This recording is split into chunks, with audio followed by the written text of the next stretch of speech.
గజ్వేల్ నియోజకవర్గం లోపల ఇంటింటి ప్రచారం అన్ని బూతులలో జరిగింది. ఒక 6 రోజులలో ప్రతి ఇంటికి గడప గడపకు ప్రచార కార్యక్రమాలు ముగుస్తూ ఉన్నాయి. ఒక మొదటి రౌండ్, మళ్ళీ నెక్స్ట్ 3 రోజులలో ఒక రౌండ్, మళ్ళీ తర్వాత ఇంకొక రౌండ్ కూడా ముగిసే విధంగా ఇవాళ నాయకత్వము అందరూ కూడా ఉన్నారు. ఇవాళ గజ్వేల్లో పట్టణంలో తిరగడం, ఇంటింటి ప్రచారం స్టార్ట్ చేయడం, ప్రజల దగ్గరికి ప్రభుత్వ వైఫల్యాలు తీసుకెళ్లడం, అభివృద్ధి అదేవిధంగా సంక్షేమం.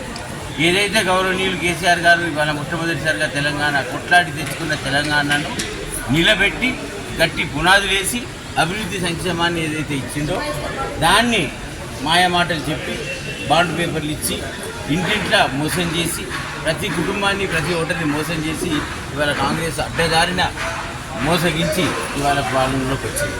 మరి అడ్డదారిన వచ్చిన కాంగ్రెస్ పూర్తిగా విఫలమైపోయింది. 4 నెలల కాలంలోనే కరెంటు కోతలు వచ్చినాయి. కష్టపడి కఠోర శ్రమ చేసి కేసీఆర్ గారు నిరంతరం కరెంటు ఇచ్చింది. అట్లాంటి కరెంటును 4 నెలల్లో మొత్తం కూడా వ్యవస్థను కుప్పగూల్చి వ్యవస్థను నిర్వహణ చేయనీయకుండా వదిలేసి గాలికి కుట్ర రాజకీయాలు చేస్తూ సమయం అంతా వృధా చేస్తూ ఇవాళ కరెంటు కోతలు మళ్ళీ మొదలైనాయి.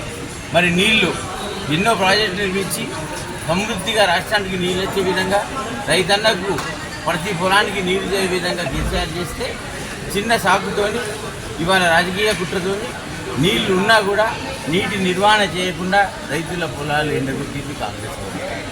ఇవాళ రైతుకు అన్ని తప్పుడు హామీలు ఇచ్చి మహిళలకు 2,500 రూపాయలు ఇస్తా అని చెప్పి ఒక్క మహిళకు కూడా 2,500 రూపాయలు ఇవ్వలేదు.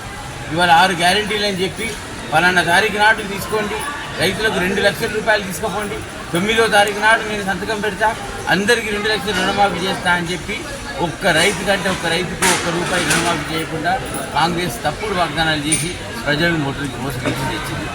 మరి బస్సు అన్నారు, భరోసా రైతు భరోసా అన్నారు, కౌలు రైతుకు కూడా ఇస్తా అన్నారు, కూలి రైతుకు కూడా ఇస్తా అన్నారు.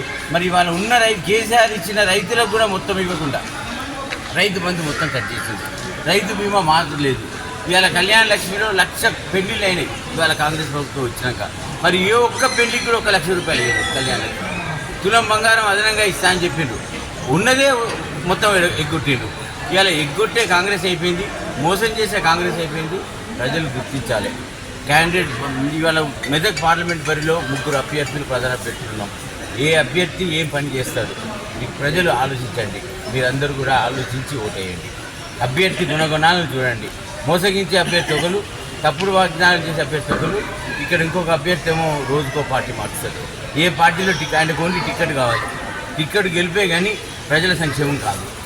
నేను ఇక్కడ పనిచేసిన వ్యక్తిగా, జిల్లా కలెక్టర్గా పనిచేసిన వ్యక్తిగా, ప్రజల మధ్యలో ఉన్న వ్యక్తిగా, ఇవాళ ఈ ప్రాంతంలో ఉన్న అవసరాలన్నీ తెలిసిన వ్యక్తిగా నేను ప్రజల ముందుకు వచ్చిన. అందుకొరకు నేను ఇవాళ మెదక్ పార్లమెంట్ నియోజకవర్గంలో ఉన్న ప్రతి ఓటర్ని కూడా అభ్యర్థించేది ఏంటంటే